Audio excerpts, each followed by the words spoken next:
The next part of our program, as I said, the discussion of imposter syndrome. We had several discussions during the year that it's getting worse, it doesn't get better. So we invite Prof Makondelele Makatu, SAYAS member and University of Venda. She mentioned earlier it's her last AGM, right, Makondelele? And we are looking forward to hear your thoughts and your perspective and how we can advise on academics with imposter syndrome.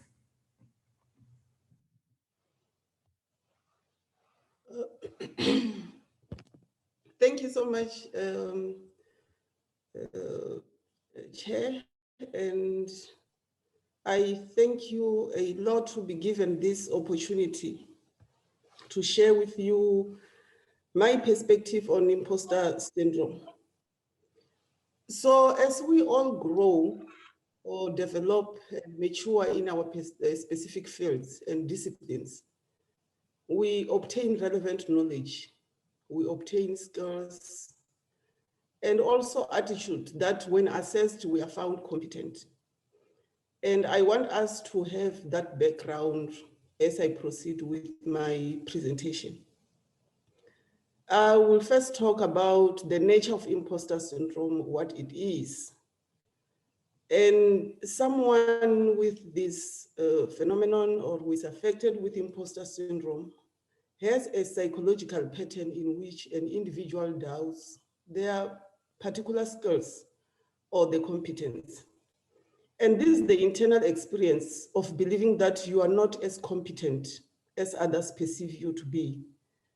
You tend to feel as though at any moment you are going to be exposed as a fraud. And you feel like you don't belong where you are. Sorry about my voice. And you only got there through luck, underlying the fact that it is a feeling. Although it was first used by psychologists Imes and Clance in 1978 to apply to high-achieving women, of recent, it has been recognized that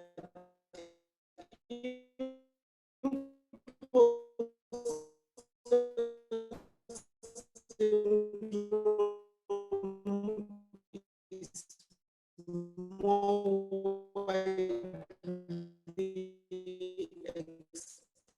experience. It can affect anyone, skill level or degree of expertise. It does not respect gender. I also keep on receiving and to hear me. So then I hope colleagues are not going to self-diagnose themselves, but I believe after saying all that I'm going to share with you, you will learn something. So one of the symptoms of people who are suffering from imposter syndrome is self-doubt. No matter how excellent you are from the outside world's perspective, you still doubt yourself. You still doubt it is you. You still doubt you are the one who achieved it. You still doubt you are the one who is that competent. You have an inability to realistically assess your competence and skills and attribute your success to external factors. You also criticize your performance, even when you were found competent or excellent, even when awarded for that particular performance, you still criticize yourself. It's like you don't understand why there is all these claps of hands, but no but or no criticism. So instead you take over and criticize yourself. And out of that self-criticism, you set very challenging goals. Now there is another challenge that comes when you fail to achieve as expected. You feel disappointed. You fear that you won't live up to those expectations because of the goals that you have set for yourself. For some, yes, it fuels a feeling of motivation, but it caused them constant anxiety. They over-prepare or work much harder than necessary to make sure that nobody finds out you are a fraud. Even though your performance is excellent, the thought still nags in your head, what gives me the right to be here? Why am I given this award? That is because the more you accomplish, the more you just feel like a fraud.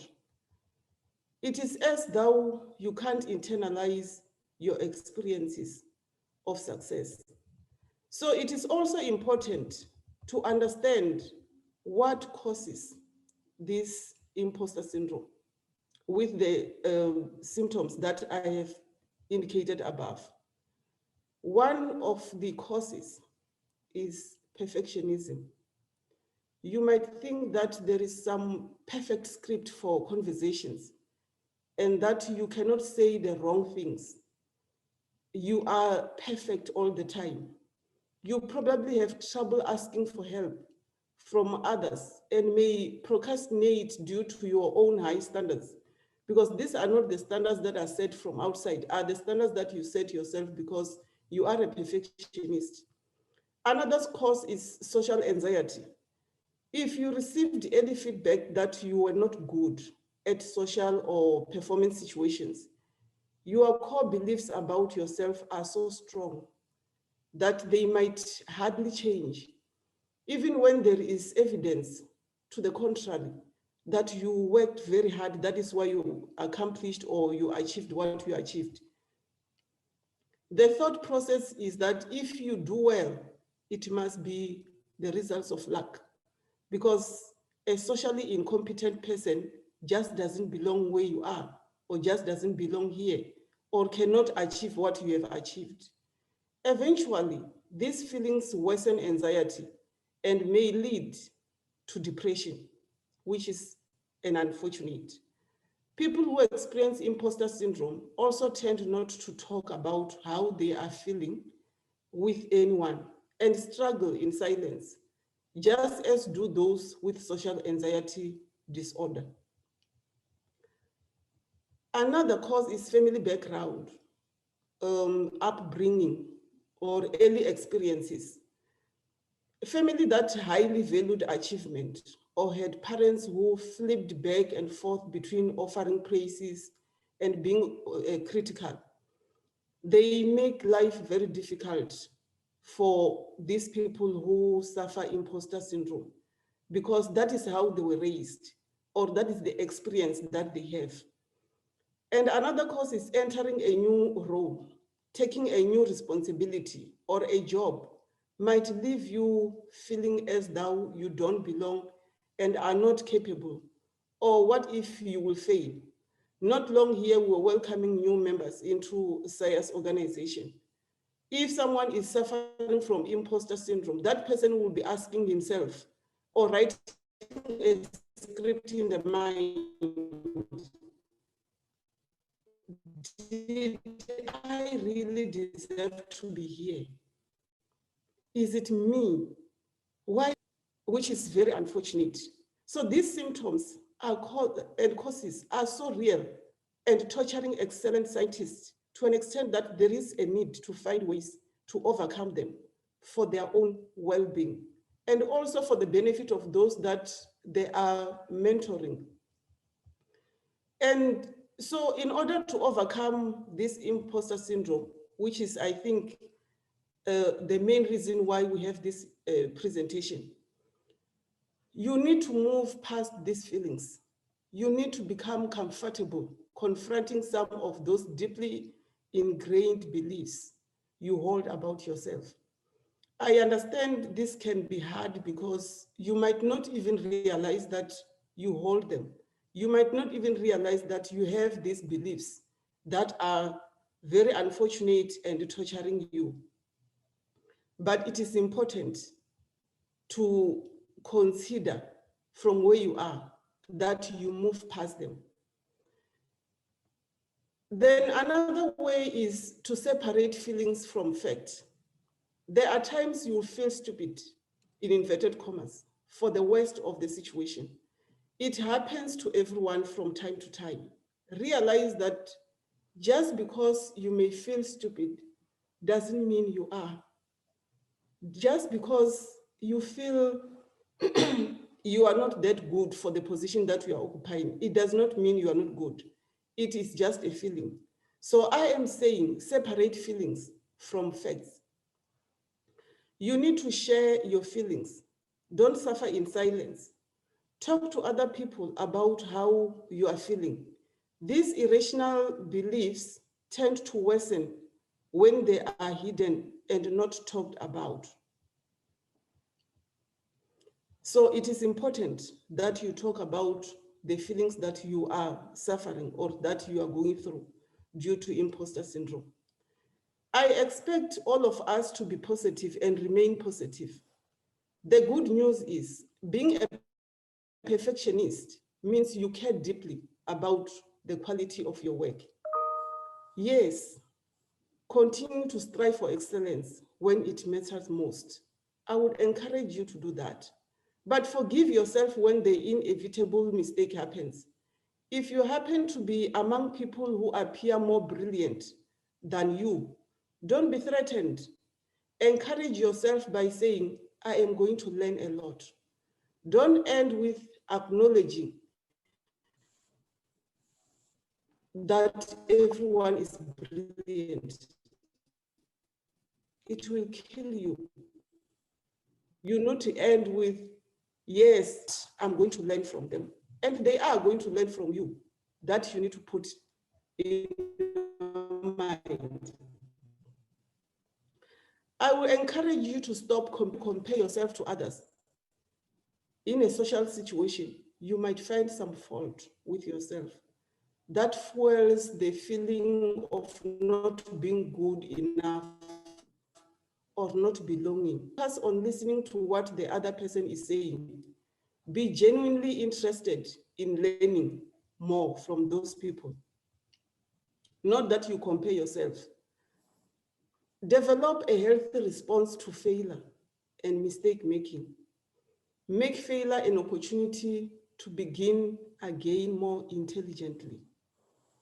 I encourage you to behave like soccer players. Those who watch soccer will understand what I'm talking about. They lose today. They practice harder to win next time. Take every new opportunity that opens for you as an opportunity to learn before feeling that it is an opportunity to prove the point. At the beginning of each class, I tell my students, no one knows it all, and no one does not know anything to learn as they enter this particular class. As I indicated, we do not know everything, and it's not like we know everything. That is the reason we have mentors and mentees. That is because there are people who know what we do not know. There are those who have been in the field before us. Let's allow them enter into our world for our own growth and development. Everyone who starts something new feels off base sometimes in the beginning. And it's because that person will feel off base, it does not mean the person will not excel or the person will not achieve. I will say, sometimes you need to fake it until you make it, or take a baby steps. Don't wait until you feel confident to start putting yourself out there. Courage comes from taking risks. Don't focus on doing things, but reward yourself for taking action. Allow your confidence to build while you are in the process. Even highly esteemed scientists, they started novice. So it means they were not where they are a few years back. They learned from others, and we need to create that room for ourselves as well as scientists. I will encourage you to reward yourself. Break the cycle of continually seeking validation outside of yourself by learning to pat yourself on the back. And if that is too far, at least pat yourself on the shoulder. Each time you receive an award, it is not about others, but your excellent work done. A lot of applications for SAYAS membership were evaluated this year, but only excellent 10 won the race. We just welcomed them, and you are welcomed. If you get into EXCO this year, it won't be fraudulent or a favor from the members, but you deserved it. Don't write a mental script, just celebrate and get ready to work what COVID-19 prevented the outgoing committee to do. You need to also do self-assessment. It is very important. You need to recognize when you should feel fraudulent, because that happens. But it should not be a phenomenon that kills you. Because a sense of belonging fosters confidence, you need to do that. If you are the youngest or first woman or person with a disability to achieve something in your field or discipline, then it is only natural. You'll sometimes feel like you don't totally fit in. There is that added pressure to represent your entire group. So instead of taking your self-doubt as a sign of your incompetence, recognize that it might be a normal response to being on the receiving end of social stereotypes about competence and intelligence. Question your thoughts. As you start to assess your abilities and take baby steps, question whether your thoughts are rational. Because what kills our scientists today or our academics is that they take irrational thoughts and make them real, whereas they are not. This doesn't make sense that you are a fraud, given everything that you know. Ask yourself that question. Does it make you a fraud? Ask yourself, how much do you know in the field or in the discipline?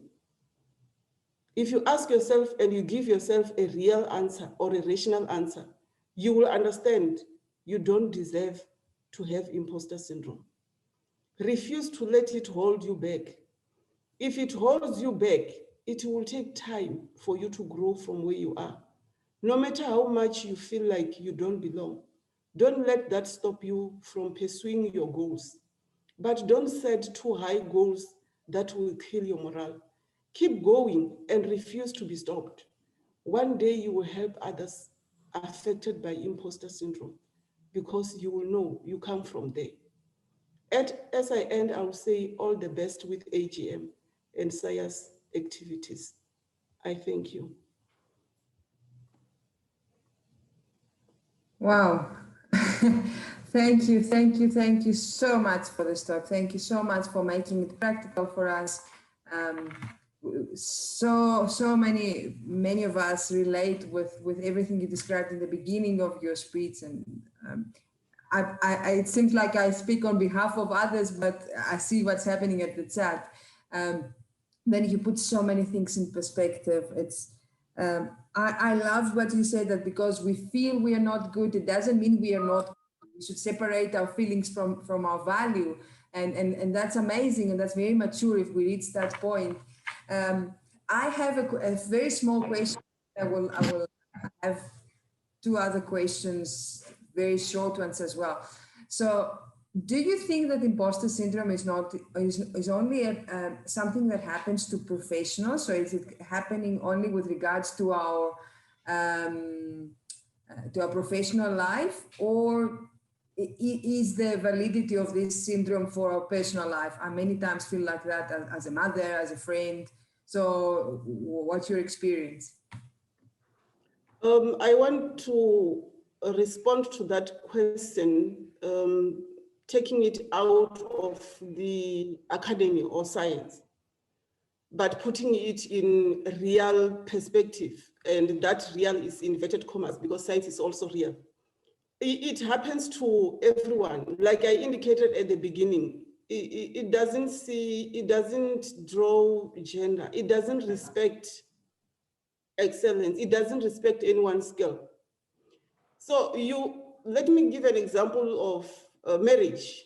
You get married today and you are excellent in decision making, but you still feel like, is it really me who took this decision? Is it really me who bought a car? Is it really me who did this and that? So I am saying, yes, it happens. When you enter into a new world, you begin to feel those feelings, but they are not real. If it is with you and it is yours and you belong there, it means it is you who belongs there. Did I answer the question? Yes, yes, for sure, for sure. Thank you very, very much. Are there any other questions, short questions? I see some of the colleagues are saying that we should have this talk in the YouTube channel of SAYAS. So with Prof Makatu's approval, after we fix a little bit that piece of the talk, we can proceed to that, because I also agree with all of you that it's something we should share with our students. We should share it widely, because it was really a very, very, very relatable talk. Any questions or any short comments before we proceed? I saw a question on the mentees there, that how do you address it with your mentees? As I respond to that question, you need to understand your own position, because sometimes the relationship between mentor and mentees can also be a contributing factor. How do you encourage your mentees? How do you allow them to take steps and responsibilities and take decisions in their own life, in their own field, in their own responsibilities? Matters a lot. So as a mentor, you need to keep on encouraging them, especially when you pick that they are suffering from imposter syndrome. Give them responsibilities, encourage them, make them see themselves as able and competent all the time. If they are supposed to take, to give a presentation, encourage them before they take that step, before they stand in front of people. Because sometimes when people suffer from stage fright, it's not necessarily because they have imposter syndrome. It might be that short-term anxiety. But if you realize after the symptoms that I mentioned, your mentee has imposter syndrome, it is also your responsibility to make them realize that they have imposter syndrome, but it is not something they cannot get rid of. These are the ways they can follow, the ways they can follow to deal with what they are feeling at that particular moment.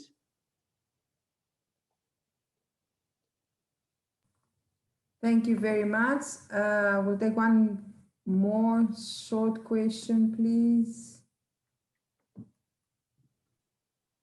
Okay. I don't see any hand raised, any mic. Emma, you have your mic on? By accident, maybe? Sorry. No, it's fine, it's fine. I just don't want to miss any questions that might come from colleagues. Okay, great.